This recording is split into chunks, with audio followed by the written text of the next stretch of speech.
Let's get started. Once again, welcome to Natural Habitat Adventures' daily dose of nature, talking wild over chai, tales from the Indian wilderness, with expedition leaders Conan Dumenil and Harsha Jayaramaiah. Guys, thank you so much for being here today. Conan, I'll turn it over to you. Yeah, thanks, Colby, and as always, a pleasure to be here. Thank you, all of you who are watching this from home. It's great to have all of you come in and hear us speak. And you know, it's been a time where our time out in the wilderness has been limited, and it's sessions like these where we actually get to share our stories and our love for the wild with you. So thank you once again. And no conversation in India is complete without a cup of chai. So if you have one handy, go ahead, and we'll take you through some of our stories. Right. So, sorry, folks, just a moment. There we go. All right. So, yeah. So Harsha and I have known each other for a long time. I think we met close to about 17 or 18 years ago. Yeah. And we've been guiding with NatHab. When did you start, Harsha? 2013. 13, yeah, and I think I've been there since 15, and it's been a great journey so far. And as you can see, and as you would have experienced, it is a serious business.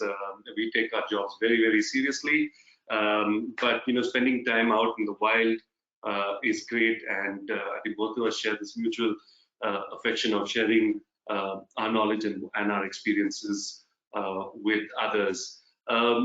Guiding in the subcontinent, India especially, where we have a lot of diversity of wildlife, but often, you know, people would compare, I mean, the diversity is compared to what is perhaps in Africa or Southern Africa, but what the difference is, what makes the Indian wilderness so different is that it's not easy to see wildlife so many times, and I'm sure you share the same. Yeah. The same line. But looking at this picture here, folks, this is something which is very typical of wildlife watching in the Indian subcontinent. It is hard, it takes a lot of work. It's not open and easy as you would expect on the savannas.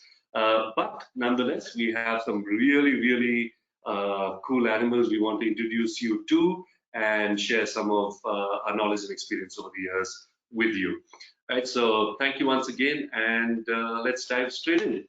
Okay, so now when we think about Indian wildlife, right, there are a few images which come to mind. These perhaps are some of the first images that comes to you. You know, yes, you can't talk about Indian wildlife without tigers, elephants, or our national bird, the peacock. But what we want to do in this presentation, when the two of us sat together, we said let's talk about some really cool animals which unfortunately don't get the same amount of limelight as some of our icons do, but they are iconic and important nonetheless.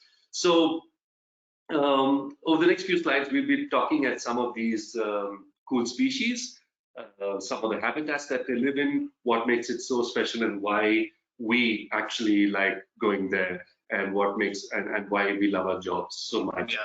So Harsha, you want to tell the folks about habitats and... Sure, yeah. So as we can see here, the map of India, and you can see clearly the Himalayas and the desert here, and the central Indian jungle and the vast coastline. We have a very varied different habitats found in India.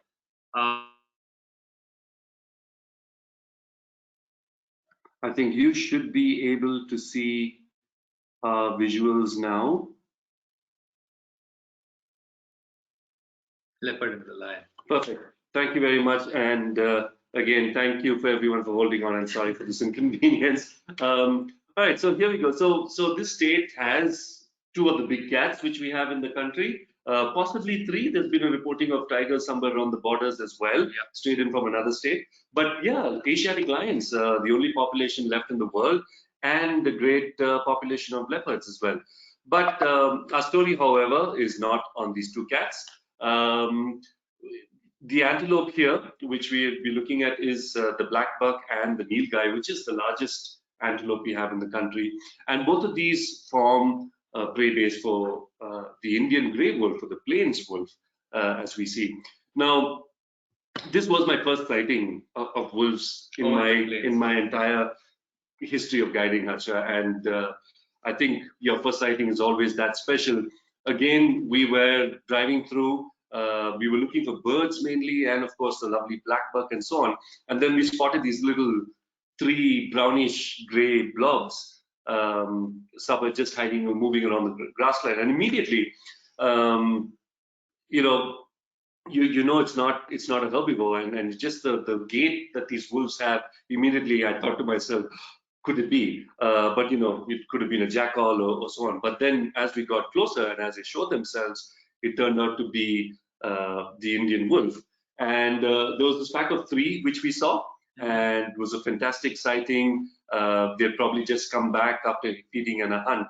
And just to show our viewers here, now that we have our visuals back, just to show our viewers about the comparison between these 2 wolves. It's they're 2 species for sure, yeah, and the Indian wolf is a lot smaller compared to the Himalayan wolf, like an emaciated Alsatian dog. It does look like that. In fact, it's nothing great to look at. Some people would say that it looks like a pretty scrawny street dog with a large hair, but they lack the winter coat, of course, which the Himalayan wolf would have, and of course the underhair and so on. So there are some differences between these 2 cousins. Now, moving on to, well, we're sort of in the same region, slightly shifting west, and I want to talk about this region specifically, even though I have covered this before. It's, you know, the river Chambal, which flows through the sort of the north central part of India, and in fact, it is in one of the parks, Ranthambore, which both of us guide trips in, and one of our favorite parks. The Chambal River is an often neglected river, right? It's a tributary of the Ganges, and the Ganges, as a lot of you would know, is a holy river. Now, the Chambal was considered unholy, and it is a river that's often neglected, and because of that neglect, it's actually had the chance to develop great wildlife, whereas it was scorned from urban or rural development. Now, the Chambal flows through this large ravinous region, and one of the icons of this river is this. It's this really weird-looking crocodile called the gharial, which is endemic to large parts of Southeast Asia. And right now, their range is restricted, as you see in the map. It's restricted mostly in India. We have populations in Bangladesh, Pakistan, Bhutan, and Nepal as well. Now, this crocodile loves the sandbanks. It loves the deep waters. And apart from its elongated snout, they have a peculiar characteristics. It's probably the only known reptilian to actually show parental care. And here we look at, there's a picture of a large male, and he's surrounded by these tiny hatchlings. This picture was, I think, from a couple of years ago, and it made the magazine covers here.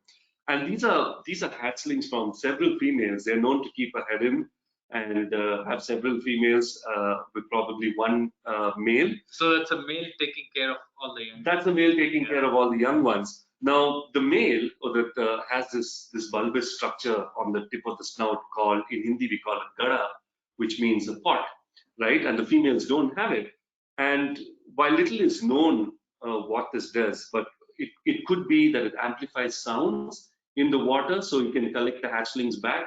Or also some scientists believe that it could make special sounds during the courtship. But because of this ghara, this pot, it gives its name of the gharial. And another unique feature, this is a picture of a female, a unique feature is it's got this long, elongated snout. Yeah, and it's full of teeth. It looks very fierce, but they're actually quite harmless. They're completely fish eaters, and it is thought that the long elongated snout actually reduces the drag in the water as it's hunting, because it thrashes its head side to side, kind of impaling the fish sometimes on those jagged teeth, and catch it while it's hunting. So it works for them. It's an adaptation that helps them hunt better. Yeah. So, you know what it reminds me in found in the same river and other things. I know it, yeah. I know where you're going with this. Yeah. So with the long snouted crocodile, I wanted to share about in India we have this Gangetic river dolphin, or it's also called South Asian river dolphin, which also has a long snout like the gharial, the crocodile, and it shares the river system with the crocodile. However, they are found in other major rivers of the Ganges and much bigger river called Brahmaputra, where it has one of the beautiful national park called Kaziranga National Park, where we go with NATAP guests. And the park is influenced by the river Brahmaputra. This river, it could be as wide as you can see here. It looks small, but this could be as 15 miles wide. It's more like an ocean. Yeah, and on this river, we take a boat with our guest and to look for the dolphin. And it's fantastic, the sighting, because it's quiet, where the part where we go look for the dolphin, and the dolphins can come very randomly, and all you hear is a splash, and it's gone. It's difficult to spot them, but if we keep waiting, they don't make pods. It's usually individual or mother with young one. They quickly splash and go in, and the whole experience being on this big river, it's fantastic. However, that's one of the iconic animal we have. It's also national aquatic animal of India, the Gangetic river dolphin, and it's almost blind because it lives in this murky water. Yeah. And in this landscape of the floodplains, which is caused by River Brahmaputra, we have a fantastic forested area, which is dominated by sal forest and mixed deciduous. Here we find some of the iconic creatures like the great hornbill and rufous-necked hornbill. And here the sightings, it's amazing. The first sighting I spoke about the wolves, we heard them before we saw. And the river dolphin, again, it doesn't make any noise, just the splash, and then you see them. And here, again, we come to the hornbills. They're so big, the size of a vulture, bigger than the vulture, actually. It's like the size of turkey, to give an example. And in the forest, we're looking for animals, and suddenly you hear a very loud noise like oof, oof, the wing beat of a hornbill, and you can hear it like 100 200 yards away, and then we see the bird coming. So this landscape holds these kind of amazing creatures, where these hornbills contribute to regeneration of the forest here. And apart from that, again, another iconic animal but lesser known. Did you know we have an ape in India? You know, very few. Apart from us humans. Apart from us humans.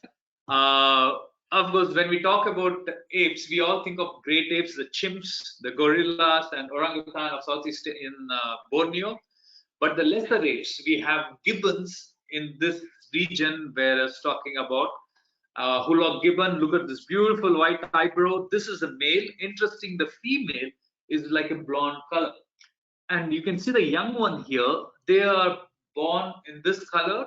And as they turn adult, if it is a male, they turn black, or female will remain the same color. And we have the sighting again by the sound. Yes. We drive in this place, and every time when it's a NATAP guest, I don't tell them when we go looking for it, and suddenly you hear this loud howl. If you ever hear the call of the howling, hooting of the gibbon, you will never forget. So loud. I can't make it so loud. Actually, our neighbors will wake up. It's fantastic. So the sightings to remember for. And of course, you won't believe that region has a very high diversity of macaques. The pigtail macaques, thumb-tailed macaque in one small park called Gibbon National Park. We get 7 different species of primates. It's fantastic. And very special one, which is found north of River Brahmaputra, this golden langur, which was recently described in 1950s. A very small population, a very beautiful primate to watch. And yeah, this Conan, have you seen this? I haven't seen the golden langur as yet, Yeah. Harsha, but it's really, really high on the list. Yeah. And yeah, you mentioned the hulak gibbon. It's just, I mean, it is a call to hear live, and it's something that you will never forget. I remember the last time I was out at Kaziranga. It was an early morning, and there was this really like earth-shattering call from the high treetops. You know, Harsha, we spoke about. I mean, you spoke about you know, high density of primates, hornbills, and fragmented forests. You know, there's another region in this country closer to home where we are right now that shares the same, I mean, shares similarities, right? So where we are right now in the south of India, we have this this chain of parallel mountains called the Western Ghats, which starts sort of, if you know where Bombay is, sort of thereabouts, north of Bombay, and then extends all the way to the tip of the peninsula. And this is a continuous fairly continuous chain of mountains, about 1,600 kilometers long. And it's one of the biodiversity hotspots in the world. And when we say biodiversity hotspots, it means it's got a crazy amount of birds, reptiles, amphibians, plants, mammals, and so on. But the Western Ghats, of course, is also a large swaths of it are fragmented. There is human development that takes place. And here's a picture of a town called Valpare, which is very unique. It's a town, a small town surrounded by tea estates, which is then surrounded by forests. And so Western Ghats have this really rich, lush, evergreen rainforest in some places, supplying fertile land. And so about 170 years ago, vast tracts of these lands were cleared for agriculture, and the big crops being tea, coffee, and so on and so forth. But having said that, there are a lot of species that thrive in these forests. Now, we're not even getting into reptiles and amphibians. Let's stick to the cute and furry ones. The line-tailed macaque. I mean, oh my gosh! I mean, it's a macaque. Normally, you associate macaques with rhesus or bonnets, which are not so well. They're okay. Yeah. We have our own thoughts on it. But the line-tailed macaque, it's truly unique. It has this amazing lion-like mane. It also has this little tuft of hair at the tip of the tail, which gives it its name. There's hardly a few thousand left in the wild, again in fragmented pockets across the Western Ghats, and it is only found here and nowhere else in the world. And they love feeding off fruits. Jackfruit, which is also endemic to the Western Ghats, is one of their favorites. And they share the same forest with other hornbills, such as the Malabar Grey hornbill, which is again endemic to the region. Again, this is a hornbill that's also loud, like the great, much smaller. And these animals share a very, very important role in the forest, like you said, Harsha, in regenerating, because we're looking at the terrain, looking at the landscape, right? You have these fruit trees that need to reach places, and it's only through animals like this that eat a lot of fruit and go and poop it somewhere else. We have, Spreading it everywhere. Spreading it everywhere, yeah. So jackfruit, pepper, figs, to name a few, which disperse through these animals, right? So what we've seen, we've seen some really, unique species that are found here or best seen here and nowhere else in the world. So we are a country that's rich in diversity and wildlife, and and there's so much to explore, and every time we go to a new place, we want to go somewhere else. Yeah, that's true. However, if you see, we have such a big population, correct? We talk about it every day, and we bump into each other. still with a lot of population. So it's a challenge, with 1.3 billion people, in such a small area. We still have this amazing wildlife, but we face a lot of challenges. If you see, look at the map here, the highly densely populated area also has sometimes high diversity of wildlife. A lot of things goes into this for wildlife to exist because culturally and also some communities really protect them, and it's become part of our life. It's actually, like you said, Harsha. I mean, and also if you look at economically where India is, it is a developing country, right? And as we've discussed several times, wildlife is important. Yes, we understand, but there's also limitations in implementing. For example, if you want to increase the size of a national park or increase area, there's always these limitations and the argument between ecology and economics that come in.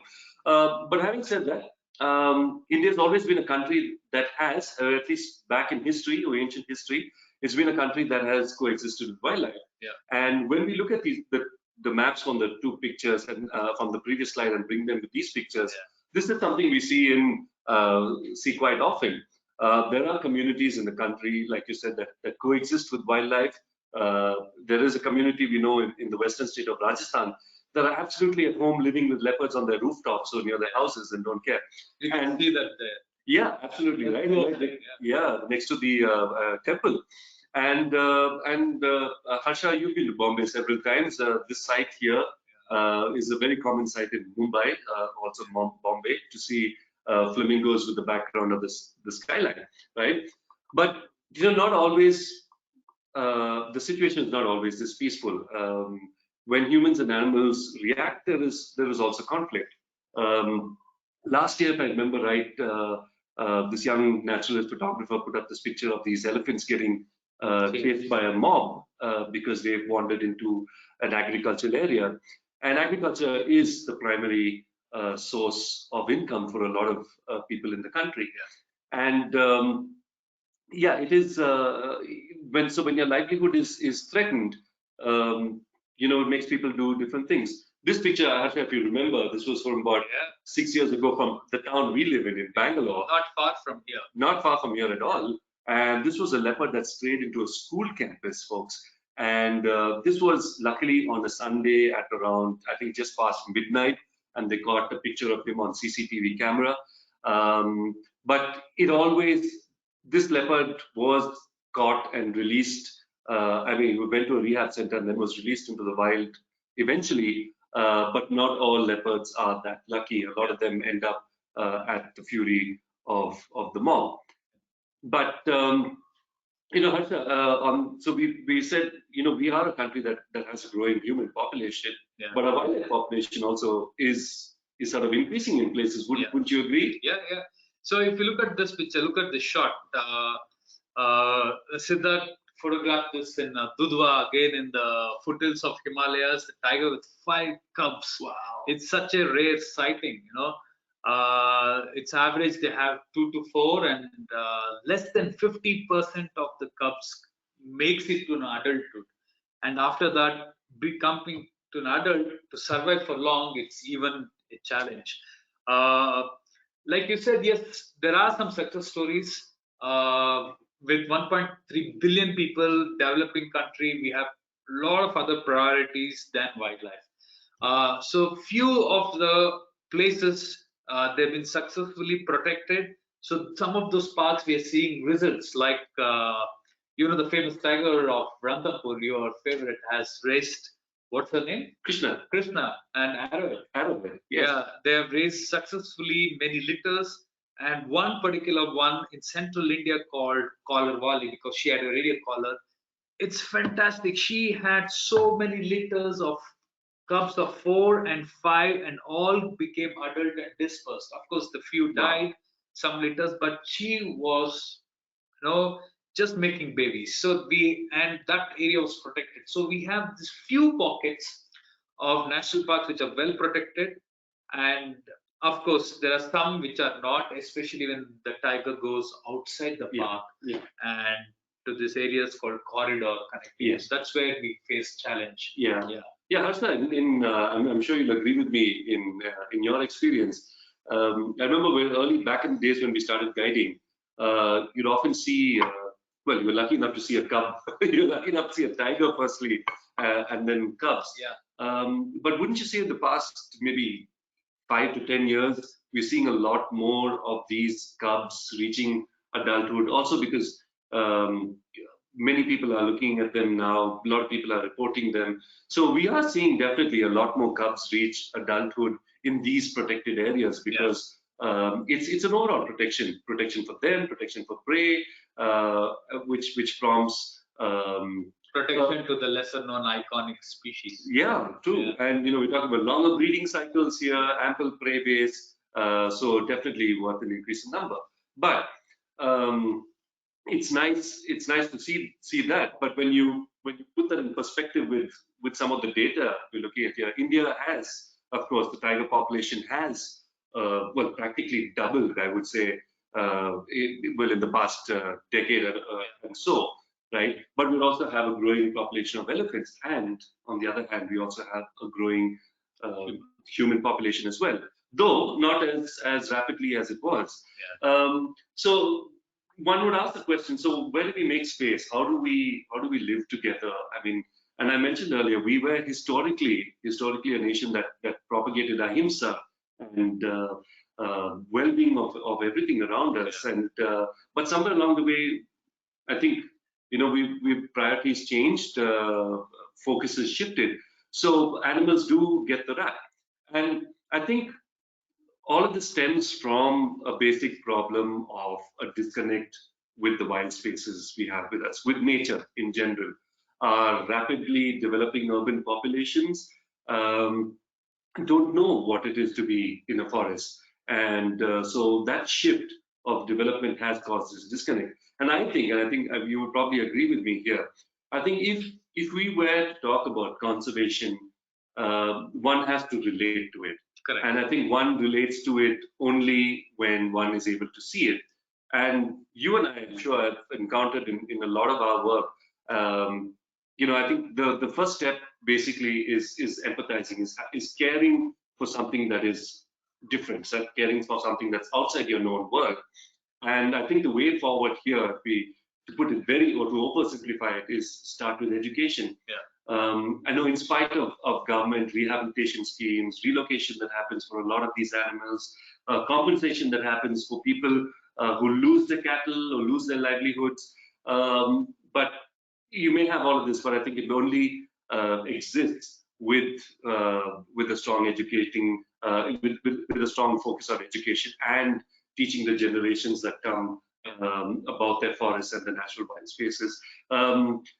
I've worked with kids, and looking when we talk about some of our species, and even sometimes going back to the work we do, guiding people and telling them and showing them parts of the forest and introducing them to ecology and animals. I think that's the start right there. You never know where that would go to, and if that's our focus, and more people start to relate, we can only hope the future looks bright on the horizon. Correct.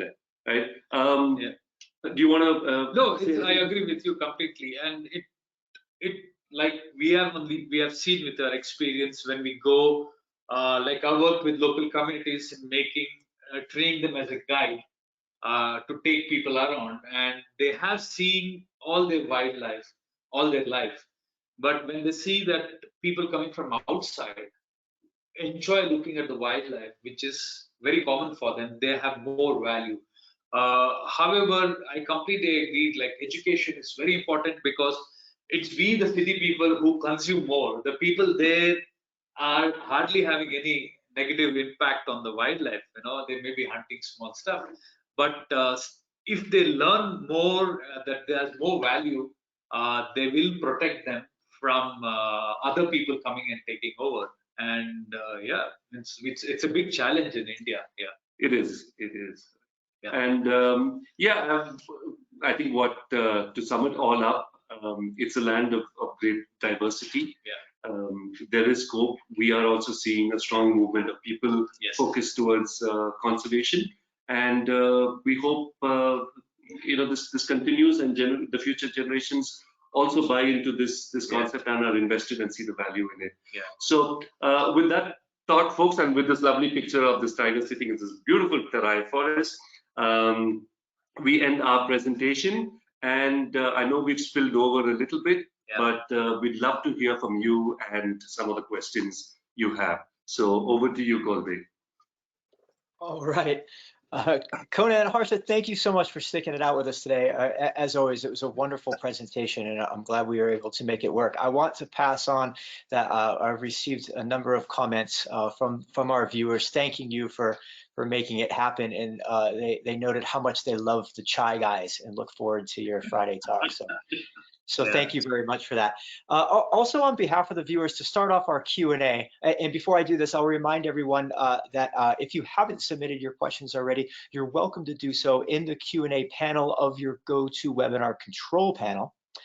So please throw out your thoughts, and we'll get to as many as we can today. Guys, with that said, a lot of folks are asking, would it be possible to show the wolf pictures again? We missed those at the beginning, and maybe just more succinctly, I think, than you would have in 15 minutes, just sort of tell us a little bit about what was going on in those pictures that we missed. Thank you for that. Sure, let's get to the top of that. Harsha, you want to do Ladakh, the Himalayan wolf? Okay, it should pop up next. Now. There you go. So everyone, I was sharing this landscape where we had a great sighting of wolves, which was totally unexpected because we had lost hopes of seeing one, and when we came to know that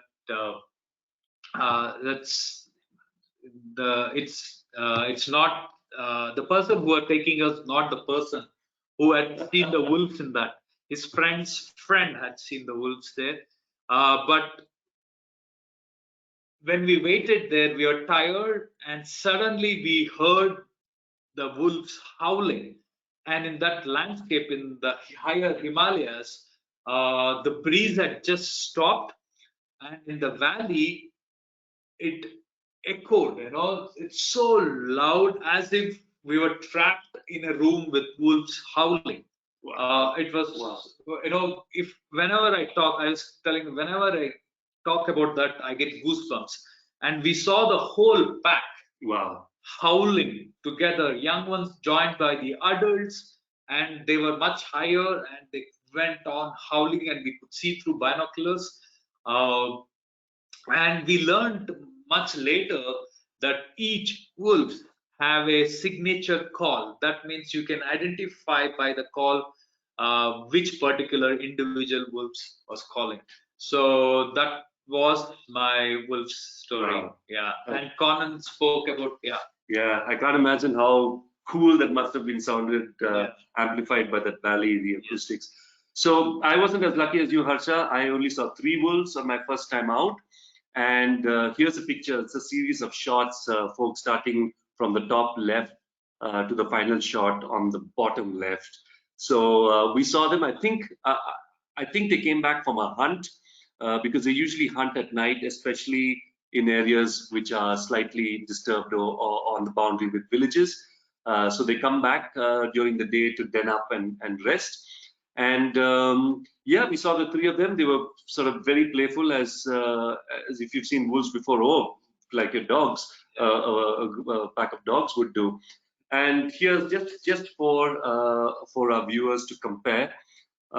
Some slight differences. The Indian wolf on the left is much thinner, very gangly looking, looks like Wile E. Coyote from those old Looney Tunes cartoons, I would say. Probably about 5 kilos or so lighter than the Himalayan wolf, and of course very short hair, doesn't have the double coat or the winter coat as the Himalayan wolf would have. 2 separate species now. More work is being done to see actual origins and how far back they split and how different or how similar they are. So we hope we were able to cover that really quickly with you. Yeah, very, very good. Thank you. It's great. It's great to be able to see the pictures to go along with the stories too. We appreciate it. Question about the wolves. So what is the culture around wolves in India? You know, a viewer noted, you know, of course, we have hunting and trapping. Right now in Idaho, they're trying to get rid of as many packs as possible. What is it like there for those two types of wolves? It's very interesting. I think all across the globe, wherever the wolves are found, they are prosecuted, except for the Jungle Book. They are the good ones, you know, Jungle Book. Yeah, but in the Himalayas, what we understood is if the wolves continuously come and pick up their livestock, then they go actively hunt them down. Otherwise, they really don't bother. They are not considered as a great animal. They really don't appreciate wolves there, but they don't go targeting them to kill them unless they come then near the village and start hunting the livestock. They don't bother. Yeah. I think in the Himalayan landscape where it's a lot thinner in terms of population, less dense, you have that luxury. But if you look at the Indian wolf, especially in high density states like northern states like Uttar Pradesh or Madhya Pradesh and so on, where there is constant pressure from humans, they're not regarded well at all. They're known as cattle lifters. In fact, in the late 90s, there was a series of incidents where children got lifted from the village, and this was usually and also culturally because summer season people would sleep outside their houses, sometimes on the floor, on the just outside in their front yard. And these are really marginal communities with no fences, no walls, nothing, no protection whatsoever. So just sleep out in the open. And there was a series of incidents where children got lifted by wolves, and it was confirmed. So there has been a few series like this, but again, it's an animal that's very little, not much is known. I wouldn't say little, but not much is known because of also the large range they have. But we know for sure that they perform an important ecological function. It is important, but they're not the favorite. The quick thing I wanted to add is that in the western part and the central south of India where they are found, actually most part of India, they're largely now, their prey is actually livestock. Most of their natural prey where they are found has disappeared, that is antelopes and other things. So for nearly centuries after centuries, they are following the herders, the pasturers, who go herding their sheep and goat from region to region. The wolves in many places follow them. In certain places, the shepherds actually tolerate them. They have lot of and stories that they were brothers who got separated. One took away all the sheep and became rich, and the other turned wolves to take revenge. So in some of the shepherds who go herding from place to place, they really don't bother wolves even if they take their livestock. Yeah. Sorry for the long one. No, that's fascinating, and of course we love to hear about the conservation issues. I really appreciate the parable actually of the two different brothers. So thank you for sharing that. Let's switch gears a little bit. You also spoke about the charismatic gibbons. Some folks are curious, what do the gibbons eat? Leaves and fruits. Okay, it's as simple as that. Thank you. They are typically very high canopy, very, very rarely descend to the ground. No, they don't unless they really had to push down. Need to, but so they're always up on the canopy, and they move from treetop to treetop just with their arms. It's called brachiating, so they move from top, and very, very rarely do they need to come down at all. So they've got everything they need right up there. Yeah, very. Once we saw them checking out the squirrel's drain nest, and probably they were eating insects. So largely fruits, leaves, and sometimes small insects. That's all they eat. Yeah. Ah, very good. So they live primarily up in the trees for their whole life. Imagine doing that. Yeah. Speaking of Yeah. trees, we had a viewer that was asking about your picture of the Ghats earlier. It seemed like there were a large variety of trees. Is that considered a rainforest? What types of trees might you find there? Yeah, so the Western Ghats is, well, it's a webinar in itself, Colby, I must say. But because of the amount of diversity that it has, there are parts of the Western Ghats that get a lot of rain. Sometimes there are places which get over 5 or 6 meters of rain in a year. And you have different trees there. There are drier portions of the Western Ghats, and at the foothills you have almost scrub land. So we're looking at down in the drier areas, even trees like acacia or acacia type trees, thorny bushes, and so on. Up in the high rainfall areas, you would get terminalia species is very common. You would also get another tree that's favored with the lion-tailed macaques is the Collenia. And well, you have a lot of tall trees because there's this constant competition for sunlight, right? So you have trees outgrowing each other, these huge buttress roots.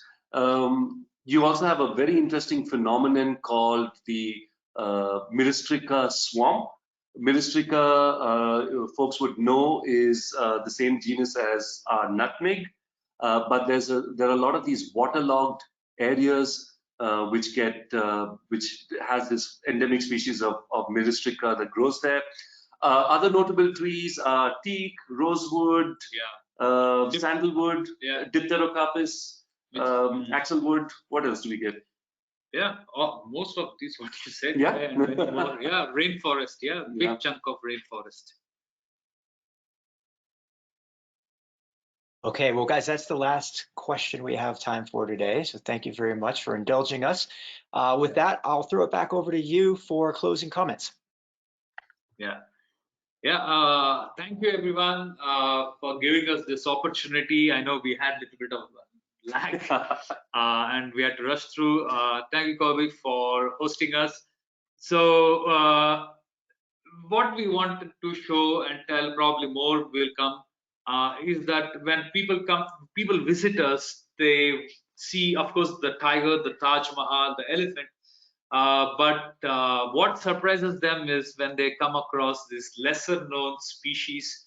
It could be iconic or not. So we hope when you come, you get to see the charismatic animals with this fantastic lesser known iconic species. So yeah, you could have said it better, Harsha. So thank you, folks, once again. And join us. We like talking to you about Indian wildlife. And if you're interested in seeing more, join us again for our next webinar. And we hope to see you in person sometime soon. Fingers crossed. All right. Thank you, everyone. Bye-bye. Indeed, our fingers are crossed. I think there's a lot of us that can't wait to get over to India or back to India. So thanks again for sharing. I'd like to also thank everyone who tuned in and stuck it out with us today. We really appreciate it. Join us again next Monday for our next Daily Dose of Nature.